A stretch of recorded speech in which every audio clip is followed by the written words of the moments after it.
মুসল্লিদের মধ্যে কিছু মুনাফিক আছে, তারা কারা?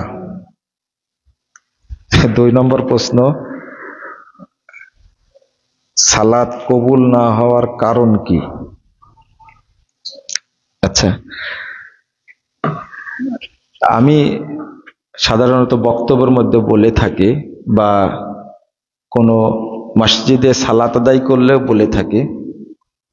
গতকালকেও ঢাকা ক্যান্টনমেন্টে এলাকা একটা মসজিদ আছে আমাদের ভাসানটেক, সেখানেও এশার সালাতের পরে কথাটা বলেছি। আল্লাহ রাব্বুল আলামিন বলছেন ফাওয়াইলুল লিল মুসাল্লিন, মুসল্লিদের জন্য ওয়াইল। আর একটা আয়াতে আসছে ফাসাউফা ইয়ালকাউনা গাইয়া, যারা সালাত নষ্ট করে তাদেরকে আল্লাহ একবারে জাহান্নামের তলদেশে নিক্ষেপ করবেন। তো আল্লাহ রাব্বুল আলামিন এবং রাসূল সাল্লাল্লাহু আলাইহি ওয়াসাল্লাম মুসল্লিদের কিছু বদ অভ্যাস বলেছেন। এই বদ অভ্যাস গুলি যাদের মধ্যে থাকবে তাদেরকে বলা হয় মুনাফিক মুসল্লি। এই আয়াতের অনুবাদ করতেন সাহাবায়ে কেরাম ফাওয়াইলুল লিল মুনাফিকিন, যারা মুনাফিক মুসল্লি তাদের জন্য ওয়াইল। জাহান্নামের একটা জায়গার নাম হলো, একটা অঞ্চলের নাম, যে জাহান্নাম সবচেয়ে গভীর, আর তার খাদ্য হলো 2টা, পচা রক্ত আর পচা পুঁজ, নাউজুবিল্লাহ। তার মধ্যে এই স্বভাব, এই খারাপ গুণগুলো যাদের মধ্যে আছে, যেমন আত-তাখাল্লুফু আনিল জামা, নামাজ পড়ে কিন্তু জামাতে পড়ে না, একে মুনাফিক মুসল্লি বলা হয়েছে। নামাজ পড়ে কিন্তু কি জামাতে পড়ে না। যখন দেখবেন মসজিদে রাইট টাইমে আজান হচ্ছে, জামাত হচ্ছে, তখন জামাতে অংশগ্রহণ করা আবশ্যক। জামাতে সালাত আদায় করা ফরজ, আবশ্যক, ওয়াজিব। 2 নম্বর হলো তাখিরুস সালাহ, সালাত পড়ে কিন্তু দেরি করে পড়ে। নিয়ম হলো ওয়াক্ত হয়েছে, ওয়াক্ত হওয়ার পর থেকে 15 থেকে 20 মিনিটের মধ্যে সালাত পড়ে নেওয়া। 15 থেকে 20 মিনিটের মধ্যে সালাত পড়ে নেওয়া। আমাদের দেশে সালাত হয় কত পরে, ফজর হচ্ছে সূর্য ওঠার একটু আগে, আসর হচ্ছে সূর্য ডুবার একটু আগে। উচিত হলো টাইম হয়ে গেছে, ওয়াক্ত হওয়ার সাথে সাথে আজান হবে, 15 থেকে 20 মিনিটের মাথায় কি হবে, জামাত হবে। তাহলে 2টা হলো। 3 নম্বর হলো আল কাসালু ইলা কিয়ামি, সালাত আদায় করতে আসতে গড়িমসি করে, অলসতা করে। আজান হয়ে গেল, একামত হয়ে গেল, ওই ওযু করতে করতে 2 রাকাত শেষ। একটা হাদিস আসছে লা ইয়াজালু কওমুন ইয়াতাআখারুনা আনিস সাফফিল আউয়াল, আবু দাউদের হাদিস। সবসময় এক শ্রেণীর মানুষ জামাত থেকে, প্রথম কাতার থেকে দূরে থাকবে, প্রথম কাতার পাবেই না। হাত্তা ইউআখিরাহুমুল্লাহু ফিন্নার, এদেরকে মুনাফিক বলা হয়েছে, আল্লাহ এদেরকে জাহান্নামে দিবেন, নাউজুবিল্লাহ। তাহলে 1 নম্বরটা বললাম কি, সালাত পড়ে জামাতে পড়ে না। 2 নম্বর দেরিতে পড়ে। 3 নম্বর সালাতে আসতে অলসতা করে। 4 নম্বরটা হলো মুরাতুন নাস, মানুষকে দেখানোর জন্য পড়ে। 5 নম্বরটা হলো কিল্লাতু যিকরিহা, অর্থাৎ আল্লাহকে সময় দেয় না, সালাতে এসে ঝটপট করে পড়ে দৌড়। আপনার 2 রাকাত সালাত পড়তে, 4 রাকাত সালাত পড়তে সময় লাগে 10 মিনিট 15 মিনিট, আর কারো লাগে কয় মিনিট, 1.5 মিনিট। 2 মিনিটে পড়ে শেষ, দৌড় দেয়। যারা খুব দ্রুত সালাত আদায় করে ফেলে এদেরকে মুনাফিক মুসল্লি বলা হয়েছে। আর 6 নম্বরটা হলো খুব দ্রুত নাকরিহা কানাকরাতিল গুরাব আবিদ্যুক, দুইটা হাদিসে আসছে। অর্থাৎ কাকের মতো করে আর আপনার মোরগের মতো করে ঠুকায়। রুকুই এবং সেজদা খুব, যেমন আগেরটা বললাম কি কিল্লাতে যিকরিহা, অর্থাৎ সময় কম দেয়, আর শেষটা হলো রুকুই এবং সেজদা কি খুব দ্রুত করে, কাকের মতো মোরগের মতো করে। এই বদ অভ্যাস যাদের মধ্যে আছে এদেরকে বলা হয় কি মুনাফিক মুসল্লি। আশা করি বুঝতে পেরেছেন। 2 নম্বর প্রশ্ন হলো সালাত কবুল না হওয়ার কারণ কি। প্রথম কথা হলো সালাতের মর্যাদাটাই বুঝি না আমরা। সালাত যে কত গুরুত্বপূর্ণ ইবাদত, একটা ইবাদত যেটা সময় চলে গেলে মানুষ কাফের হয়ে যায়, বাদ দিলে না। অনেক তাবেই বলেছেন যে হাত্তা ইয়াদখুলা ওয়াক্তান ফি ওয়াক্তিন ফাহুয়া কাফির। ওয়াক্ত শেষ হয়ে আর এক ওয়াক্তের মধ্যে ঢুকে গেছে কিন্তু নামাজটা পড়া হয়নি, ইচ্ছা করে পড়েনি, তাহলে সে কাফের হয়ে যায়। তো আগে সালাতটাকে বুঝতে হবে। আর একটা হাদিস আসছে যে কিয়ামতের মাঠে প্রথম সালাতের হিসাব নেওয়া হবে। ফাইন কবিলা মিনহু, যদি সালাতটা কবুল হয়ে যায়, কবিলা সাইরু আমালি, তাহলে তার সমস্ত আমল অটো কবুল হয়ে যাবে। তাহলে সালাত হলো ফাউন্ডেশন।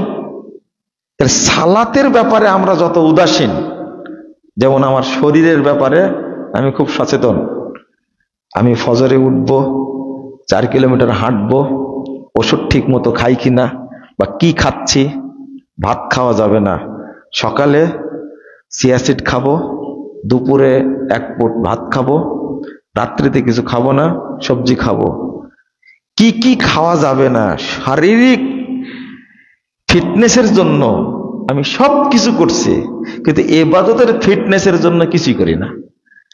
সালাতের ব্যাপারে যদি আমরা সচেতন হতাম তাহলে কত সুবিধা হতো।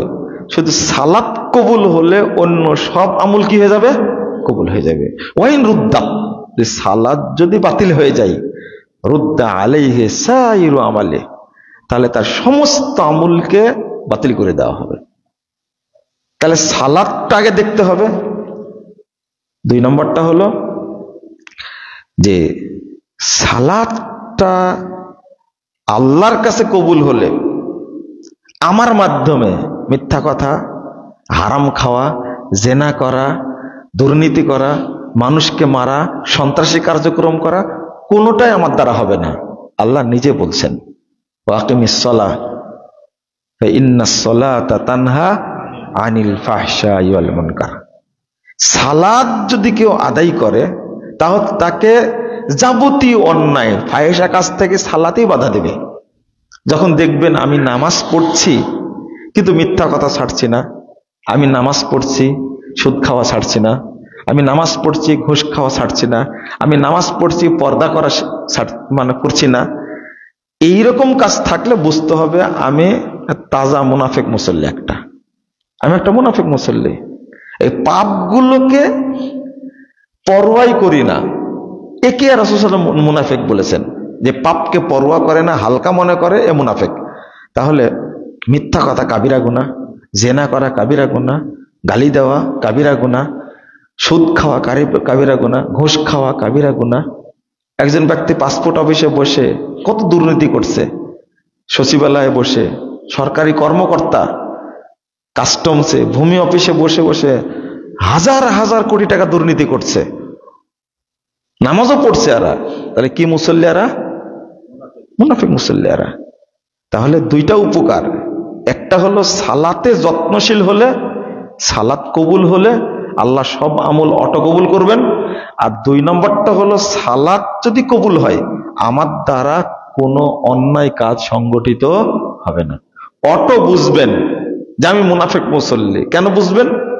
আমি নামাজও পড়ি, হারামও খাই, নামাজও পড়ি, মিথ্যা কথা বলি, নামাজও পড়ি, বেড়ি, সিগারেট, তামাক, জর্দা, গুল, মদ, গাঁজা, সোয়ানি সব খাই, আবার নামাজও পড়ি।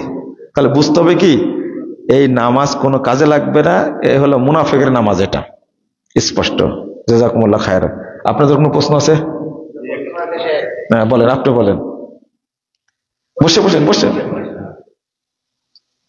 আমাদের ভারতীয় উপমহাদেশ, বিশেষ করে বাংলাদেশের মধ্যে পীর এবং দরবেশ, এই দুইটা পরিভাষা দিয়ে ধর্ম প্রচারকদের বা ইসলামের শক্তির উপর অনেক বৈশিষ্ট্য পাওয়া যায়। এই দুইটা পরিভাষা বাদ দিয়ে কি অন্য কোনো পরিভাষায় বা ইসলামের পরিভাষায় কোনো বৈশিষ্ট্য আছে কি, বা আমাদের মানে পীর দরবেশ এই ভাষা দিয়ে অনেক বৈশিষ্ট্য পাওয়া যায়, কিন্তু হ্যাঁ, কিন্তু এই দুইটা পরিভাষা বাদ দিয়ে আরো অন্য কোনো পরিভাষা দিয়ে কোনো বৈশিষ্ট্য আছে? এই পীর দরবেশের পরিভাষা চাচ্ছেন? পরিভাষার পরিবর্তন অন্য কোনো পরিভাষা, এদের সম্পর্কে ও এদের সম্পর্কে কোনো লেখা বই আছে কেন? যেমন আকিদা তাওহীদ বই আছে এর উপরে। যেমন শাহজালাল এবং মাহিশর, জি, এই যে পরিভাষাগুলো, ওরা দরবেশ ছিলেন, পীর ছিলেন, এরকম পরিভাষা। ইসলাম নিয়ে এর পরিবর্তন অন্য কোনো পরিভাষা আমি বললাম তো আছে। যেমন আপনার একজন আলেমকে, যিনি বড় আলেম, তাকে হাদিসের শায়েখ বলা হয়েছে, শায়েখ, উস্তাদ বলা হয়েছে। এই ভাষাগুলো আসলে উপমহাদেশে যারা ইসলামের প্রচার করেছে, এটা আসছে ম্যাক্সিমাম ইরান থেকে। আর এটার ভাষাটা কি ছিল? ফার্সি। তাদের ভাষা প্রয়োগ, যেমন খুদা ফার্সি ভাষা। সালাত, সালাতের নামাজ বলতেন আগে, এখন সিয়াম বলেন, আগে কি বলতেন? রোজা বলতেন। তো এর মূল কারণটা হলো যে, যেমন খুদা শব্দটা বলা যাবে না, হারাম। যেমন বাংলাদেশে অনেক কিছু শব্দ বলেন, আমরা বলি, কিন্তু যেগুলো বলাটা ঠিক না। ঈশ্বর শব্দটা ব্যবহার করে আল্লাহর ক্ষেত্রেও, এটা কিন্তু ঠিক না। শাশ্বত বিধান, হ্যাঁ, এটা কিন্তু ঠিক না। ঐশী গ্রন্থ, এগুলো তো ঠিক না। ঐশী একটা মূর্তি। এই ভাষাগুলো, পরিভাষাগুলো সাহিত্যে ব্যবহার হয়েছে, আমরা বলি, কিন্তু এগুলো আসলে ঠিক না। অনেক ভাষা এরকম আছে। আমাদের এটা ছাঁটাই করতে হবে। যেমন এই সম্পর্কে জানতে হলে আমরা কি বলবো? আকিদা তাওহীদ। নামাজ না বলে কি বলবো? সালাত বলবো। রোজা না বলে কি বলবো? সম বলবো, সিয়াম বলবো। হজ্জের ক্ষেত্রে কোনো ভাষা নাই, কিন্তু যাকাতের ক্ষেত্রে কোনো ভাষা নাই। কালেমায় আছে, চেঞ্জ হয়েছে কিছু কিছু বিষয়। এবার একটা পরিকল্পিত চেঞ্জ করা। যেমন ইবাদত মানে কি করেছে? উপাসনা। উপাসনা কাকে করায়? মূর্তিকে কাছে থেকে খেদমত করার নাম হলো কি? উপাসনা করা, আরাধনা করা। উপাসনা হলো বৌদ্ধদের ভাষা, আর আরাধনা হলো হিন্দুদের ভাষা। তা আমরা তো এগুলো বলতে পারি না। তো আসলে চেঞ্জ করতে একটু সময় লাগবে। আগেই বলেছি, খুতবার মধ্যে বলেছি। বলেন, আপনি বলেন।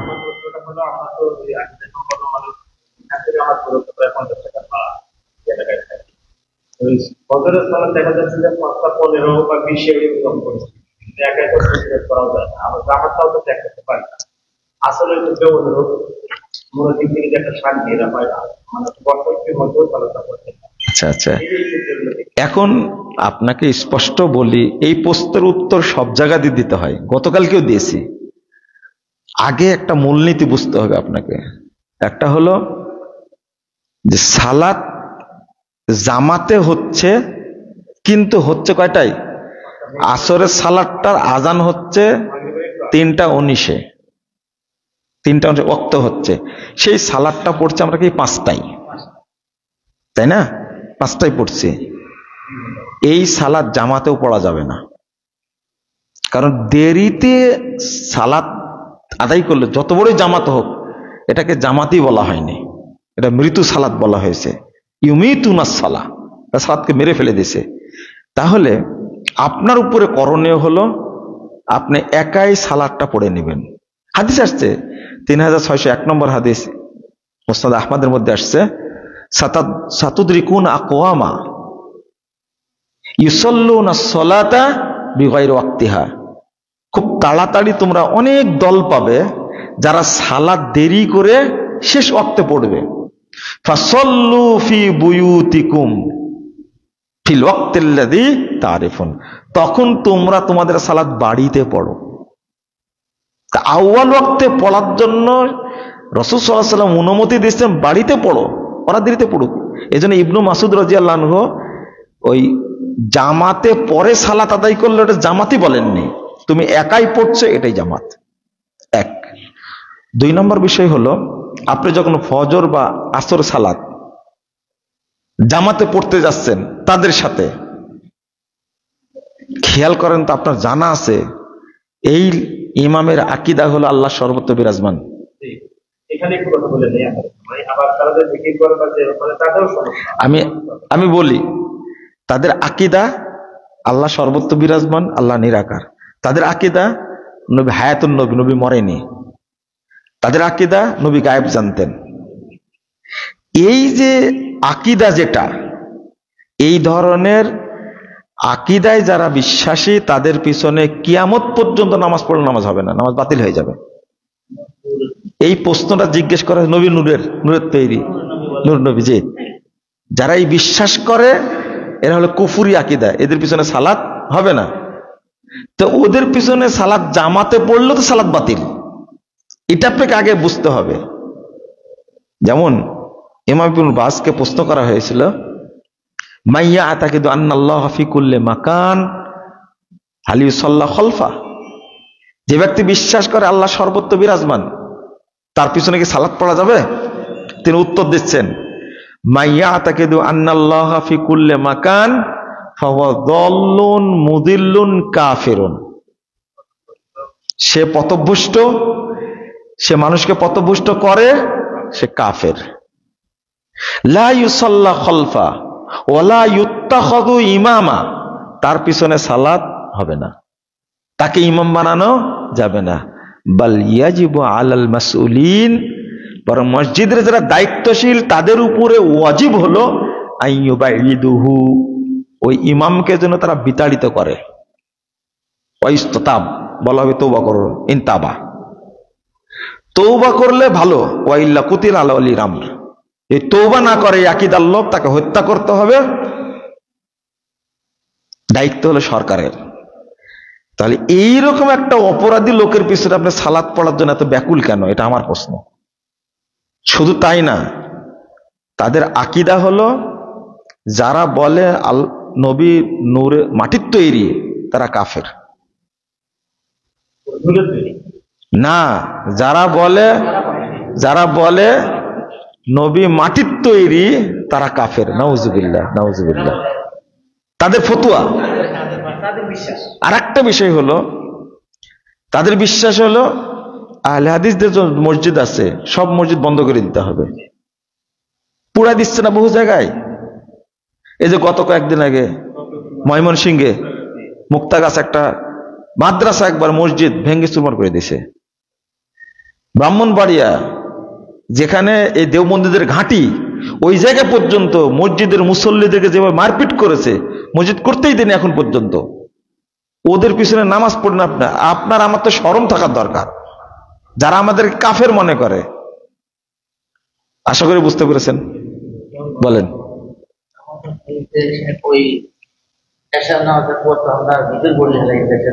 জি জি, আমরা তো আমাদের সাথে সাথে পড়ি না, 3 জায়গাতে একসাথে পড়ি। জি, তাশাহুদ করলাম না, কিন্তু 3 জায়গাতে একসাথে আমি যদি হাইকোর্ট করতে চেষ্টা করি তাহলে কি সিস্টেম অন্যরকম না, এইভাবে চলবে। আচ্ছা, কিন্তু কাজকে শেষ করে দিবে। জি, আমি বললেই বুঝতে পারবেন। তাহলে একদিন করবো, তাহলে আজকের দিনে উত্তর করবো না আগামী। আচ্ছা, আমি বলি, যারা নিয়মিত তাহাজ্জুদ পড়েন, অভ্যস্ত যারা, তারা বেতেরটা তাহাজ্জুদের সাথেই পড়বে। 1 নম্বর, যারা অভ্যস্ত। কোনো সময় যদি বেতের তাহাজ্জুদ পড়তে না পারে তাহলে বেতেরটা বাকি থেকে গেল। ফজরের আজানের পরে আগে বেতেরটা পড়ে নেবে, কারণ হাদিস হলো যখন জাগবে তখনই বেতেরটা পড়ে নেবে। তো আপনি আজান হওয়ার কারণে তাহাজ্জুদও পড়তে পারেননি, বেতেরও হয়নি, তা আজান হয়ে গেলেও আপনি বেতেরটা পড়বেন, এরপরে ফজরের 2 রাকাত পড়বেন। ইমাম ইবনে তাইমিয়া রাহিমাহুল্লাহ এই হাদিস উল্লেখ করে বলছেন বেতেরটা পড়ে নিতে পারবে। 2, যদি চাই কেউ যে বেতেরটা পড়বে না, তাহলে সূর্য ওঠার পরে বেতেরটা পড়বে। যে তার অভ্যাস থাকে 1 রাকাত পড়ার, তাহলে 2 রাকাত পড়বে। যদি তার অভ্যাস থাকে 3 রাকাত পড়ার, তাহলে 4 রাকাত পড়বে। মানে দিনের সালাতটা বিজোড় পড়তে হবে, বুঝছেন? আপনি নিয়মিত পড়েন কয় রাকাত? 1 রাকাত। বেতেরটা পড়তে পারেননি রাতের বেলায়, দিনে পড়বেন, তাহলে কয় রাকাত পড়তে হবে? 2 রাকাত। কেউ যদি 3 রাকাত পড়ে অভ্যস্ত হয়, তাহলে কয় রাকাত পড়তে হবে? 4 রাকাত। 1। আর যারা নিয়মিত তাহাজ্জুদ পড়তে পারে না, তাদের উচিত এশার সাথে সাথে বেতেরটা পড়ে নেওয়া। বেতের সবসময় 1 রাকাত পড়ার চেষ্টা করবেন। কয় রাকাত? 1 রাকাত। 1 রাকাত। আল্লাহ বিজোড়, কয় বিজোড়? 3, 5, কয় বিজোড়? 1। ইন্নাল্লাহ বিত্রুন ইউহিব্বুল বিত্রা ফাআউতিরু ইয়া আহলাল কুরআন। আল্লাহ বিজোড়কে পছন্দ করেন, তোমরা বিতর পড়ো। 1 রাকাত পড়বেন বিতর। আর আরেকটা কারণে বললাম, 1 রাকাত নামাজ বাংলাদেশে মেরে ফেলে দিয়েছে। 1 রাকাত সালাত যে আছে বেতের, এটা জানি না। অতএব এই সুন্নাহকে জীবিত করার জন্য বেতের 1 রাকাত পড়ার চেষ্টা করুন বেশি বেশি। 3 রাকাতও পড়া যাবে, 5 রাকাতও পড়া যাবে, 7 রাকাতও পড়া যাবে, কিন্তু চেষ্টা করুন কয় রাকাত পড়ার? 1 রাকাত পড়া। সুন্নাত জীবিত হবে আর আল্লাহ বেশি খুশি হবেন। তো এশার সালাতের পরে আপনি বেতেরটা পড়ে নেবে যদি অভ্যাস না থাকে। এখানে হ্যাঁ, যেমন আবু হুরায়রা রাদিয়াল্লাহু আনহু করতেন। রাসূলুল্লাহ সাল্লাল্লাহু আলাইহি ওয়াসাল্লাম বললেন, তুমি তাহলে এশার সালাতের সাথে কি করবে? বেতের পড়ে নিবে। এই লোকটি যদি আবার তাহাজ্জুদে জায়গা পায়, তখন শুধু তাহাজ্জুদ পড়বে, বেতের পড়তে হবে না। পরিষ্কার? কারণ 1 রাতে 2 বার বেতের পড়া যায় না, নিষেধ আছে হাদিসে। 1 রাতে 2 বার বেতের পড়া যায় না, 1 বার বেতের পড়বে। আশা করি স্পষ্ট হয়েছে। আর কি প্রশ্ন বলেন? আমাদের সমাজে যে পীর, মানে পীর শব্দের অনুরূপ, আমি যদি এখানে পীর দাবি করি, তাহলে তারা আমার বাইরে বড়, তাদের সাথে কথা বলি। আমরা এটার অর্থ জানি না, যে অনেকে আগে থেকে মনে করতাম যে পীর মানে বিশাল কিছু। আর হচ্ছে ওলিয়া উলিয়া মানে দায়িত্ব প্রাপ্ত রক্ত। আমি কিন্তু টাকা দিলেন, একটা আমাকে দিলেন, আমি রক্ষা করে রাখলাম, আপনারা চাইলেন দায়িত্ব রক্ষা করবে। এগুলো অর্থ আমরা জানি না, যে মনে করি এটা বিশাল কিছু। আমি কিন্তু এটার সাথে কোনো কিছু করা যাবে না। এটা একটা বাস্তব প্রমাণ হচ্ছে, আমাদের এক দিনী ভাই পিতা দিতে জায়গায় যে তার সিনা দরবার শরীফের একটা ক্যালেন্ডার রূপে আমরা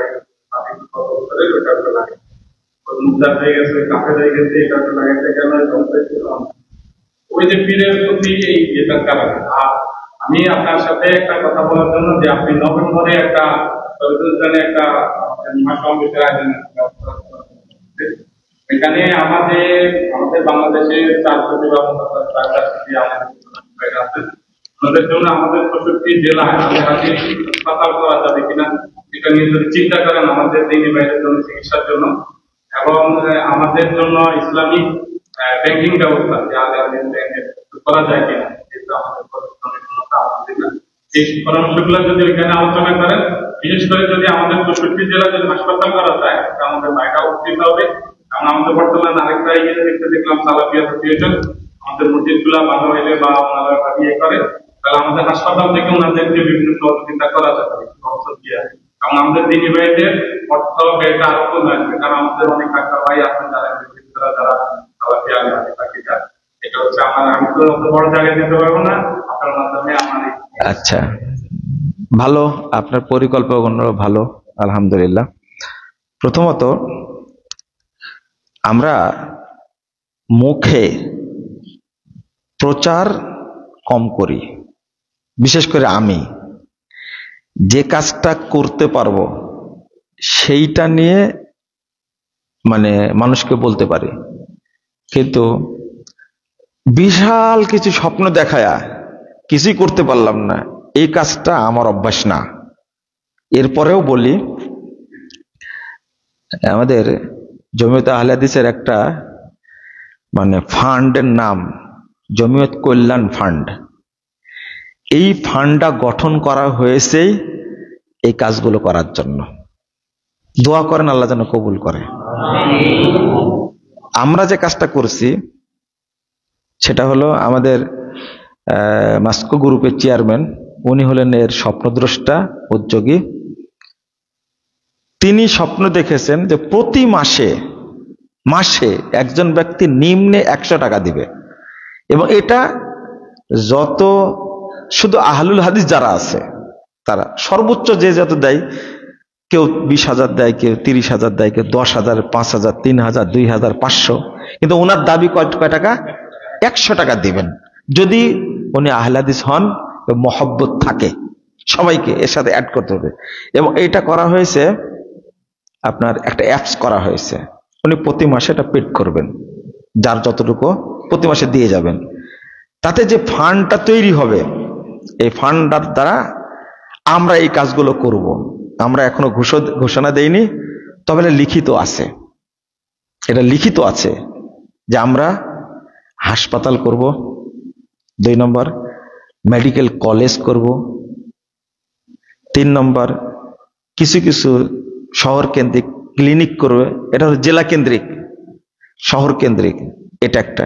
আর একটা হলো ইমাম প্রকল্প, যেটা ইমামদেরকে নিয়ে প্রশিক্ষণ দেওয়ার জন্য, এতিম প্রকল্প, যেটা এই কল্যাণ ফান্ড থেকে এটা কি করা হবে, গোটা দেশে সবাই যেন সেবাটা পায়, এটা করা হবে। আমরা কল্যাণ ফান্ড পর্যন্ত বলছি, এই ফান্ডটা যখন সমৃদ্ধ হবে তখন আমরা কাজে রূপ দেওয়ার চেষ্টা করবো ইনশাআল্লাহ। আপনাদের প্রথম দরকার দোয়া, আল্লাহ যেন এই প্রজেক্টটাকে আল্লাহ কবুল করেন। 2 নম্বর দরকার হলো সহযোগিতা। আপনি আমি এখানে সহযোগী হব, কারণ আমাদের একটা দুস্থ ফান্ড আছে, যেখানে অসহায় নৌ মুসলিম যারা, তারা অন্তর্ভুক্ত হয়, এতিম যারা অন্তর্ভুক্ত হয় তাদের। আর আমাদের আরো কিছু প্রয়োজন আছে গুরুত্বপূর্ণ, সেগুলো আমি বললাম না। এইটা বাস্তবায়ন করার জন্য এই কল্যাণ ফান্ডটা কাজ করে যাবে ইনশাল্লাহ, আশা করি। আপনি শহরের উদ্যানে সমাবেশের কথা বলছেন, এটা গতবার একটা তারিখের মতো হয়ে গেছিল, তারিখটা পরে হয়নি। আমরা এখন কথা বলছি, সবাইকে বলছি এবং দাবি করছি, ডেট হলে সবাই ওই ডেটে অংশগ্রহণ করবে ইনশাল্লাহ। আমাদের কিছু অতিথি, তাদের ডেটটা কমপ্লিট করতে পারলে ইনশাল্লাহ আমরা ডেটটা ঘোষণা করব। এটা কথা হয়েছে, কখন করা যায়, যারা পরামর্শক তারা বসে একটা সিদ্ধান্ত দিলে আমরা কাজ করার জন্য ভালোভাবে নেমে পড়বো ইনশাল্লাহ। আপনারা দোয়া করেন আল্লাহ যেন কবুল করে।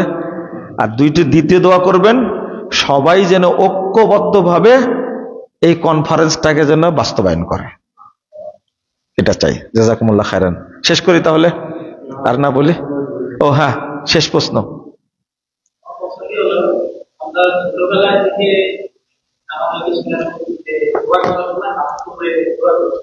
এখানে আমি দেখেছি পরিবর্তনের পর থেকে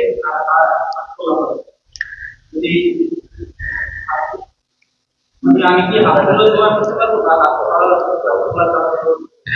আচ্ছা, ঠিক আছে, ভালো প্রশ্ন করেছেন আপনি।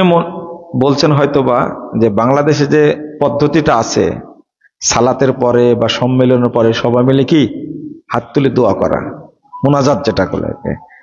প্রথমত এই মর্মে রাসূল সাল্লাল্লাহু আলাইহি সাল্লাম থেকে, সাহাবায়ে কেরাম থেকে কোনো দলিল পাওয়া যায় না, প্রচলন হয়ে গেছিল।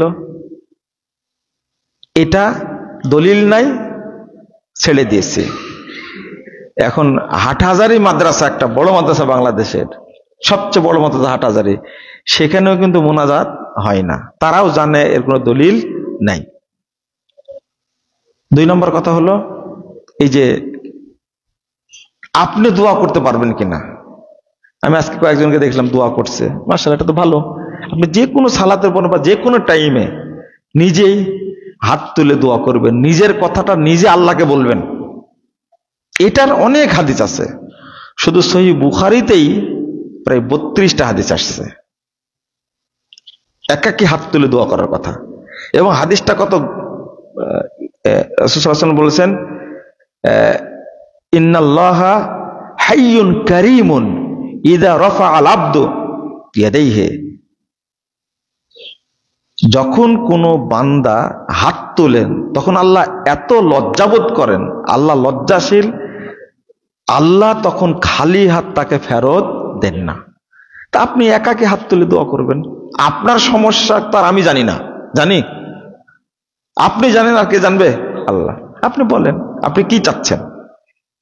ইমাম সাহেব দোয়া করছে, আমার 5টা ছেলে কিন্তু মেয়ে নাই, আর আপনি বলছেন কি আমিন, কিন্তু আপনার কোনো ছেলে নাই, শুধু মেয়েই, তো 2 রকম হয়ে গেল না। এই জন্য ইমাম এবং মুক্তাদির উভয়ের উদ্দেশ্য যদি এক হয়, যেমন ইস্তিসকার সালাত, সবার উদ্দেশ্যে কি পানি, তখন সবাই মিলে হাত তুলে এইভাবে, খেয়াল করেছেন মনে হয়, তাই না? আর একটা হলো বিশাল দুর্যোগ, 10 নম্বর মহাসংকেত, তখন সবাই মিলে কি হাত তুলে দোয়া, এটা চলে। কিন্তু উদ্দেশ্য সবার ভিন্ন, তখন শুধু ইমাম বলবে, ইমাম চাচ্ছে এক জিনিস, আপনি বলছেন আমিন, তাহলে তো হয় না। এজন্য সবাই একাকী হাত তুলে দোয়া করতে হবে। আশা করি বুঝতে পেরেছেন। জাযাকুমুল্লাহ খায়রান। আপনিও বুঝতে করবেন, বলেন।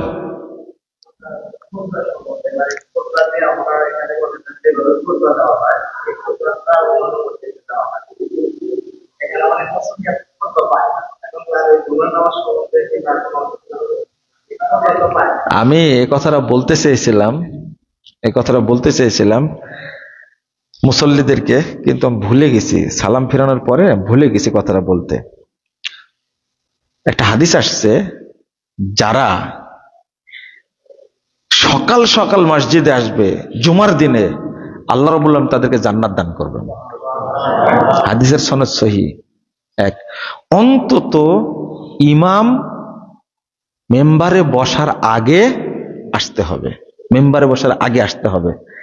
কিন্তু কেন আসবে মুসল্লিরা, কেন আসবে আগে? কারণ ইমামদের কাছে কিছু পাই না। আমি তো ভাবতে পারিনি যে শেষ পর্যন্ত মসজিদ কি হয়ে গেল, ভরে গেল। যখন খুতবা শুরু করি, ওই যে ট্র্যাডিশনটা থেকে গেছে যে খুতবায় তো কিছু নাই, আরবিতে বলে শেষ করে দেয়। আসলে উচিত মুসল্লিদেরকে খুতবার আগেই উপস্থিত হওয়া। খুতবা খুব গুরুত্বপূর্ণ একটা ইবাদত, তাকে শুনতে হবে।